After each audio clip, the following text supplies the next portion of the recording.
We've been told that humans now have a 9-second attention span, less than that of a goldfish.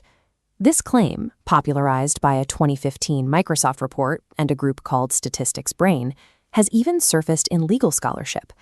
But if you track the research back to the source, the data is remarkably thin. Contemporary experts point to a different reality. Psychological studies show that human focus has remained stable for decades, while Netflix data on binge watching reveals a massive capacity for sustained engagement. When a story is compelling, our brains are perfectly capable of staying locked in for hours. Our difficulty in forming new connections stems from a hyperactive evolutionary threat detection filter that operates regardless of our actual attention span. This biological security check acts as a primary gatekeeper. Until a stranger clears these hardwired evolutionary defenses, the brain refuses to commit the mental resources required for deep, sustained focus. Within 100 milliseconds of seeing a new face, the brain has already formed a social assessment.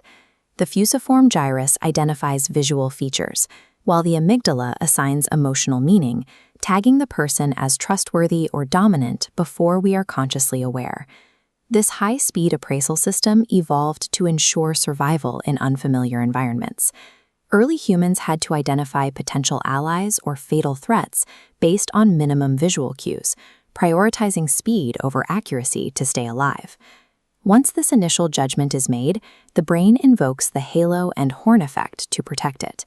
We instinctively seek out new information that confirms our first 100-millisecond impression, aggressively filtering out anything that contradicts our snap assessment. The consequences of this system are deeply felt. Neurological research shows that being misjudged or socially excluded activates the same brain regions as physical pain. Our biology treats a bad first impression as a genuine threat to our well-being. Since we cannot disable this automatic survival mechanism, our only option is to consciously manage the specific physical and vocal data we feed into it. Establishing rapport by design requires working within a 90-second window, the actionable timeframe needed to navigate these evolutionary biases and create a lasting connection. The first 10 seconds are dominated by posture. Before you speak, the listener's brain is already reading your physical stance to determine if you are a safe presence or a potential aggressor. Non-aggression is signaled through open body language. By keeping your hands visible and your chest and shoulders unblocked, you provide the amygdala with clear markers of safety. Genuine smiles and consistent eye contact serve as the biological evidence for honesty. These cues act as a resume for your character, submitting a claim of trustworthiness directly to the other person's subconscious.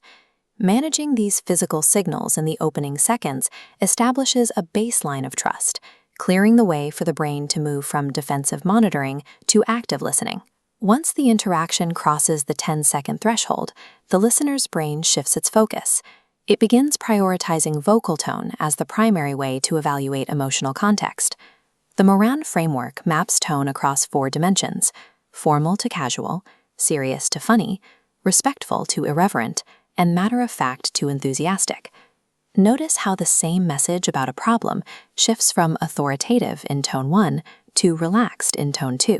Our brains use these acoustic nuances to determine if a speaker is empathetic or confrontational. Often, the tone's emotional weight overrides the literal meaning of the words being spoken. Mastering these tonal shifts is the critical bridge that allows an interaction to move from basic physical safety toward a more sophisticated intellectual connection. In the final minute of the 90-second window, both visual and auditory signals must converge into a cohesive psychological strategy. Many people attempt to build rapport through mirroring, the direct replication of another person's movements, but this often triggers defensive alarms. The brain perceives exact imitation as mocking or manipulation. A more effective approach is matching, which focuses on aligning your internal energy state with theirs, rather than mimicking their physical gestures.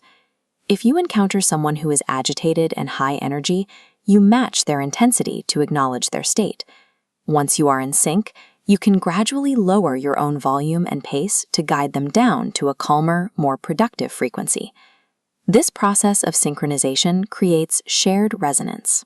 It finalizes the rapport loop by completely convincing the brain's deep survival systems that the stranger has finally become a trusted partner.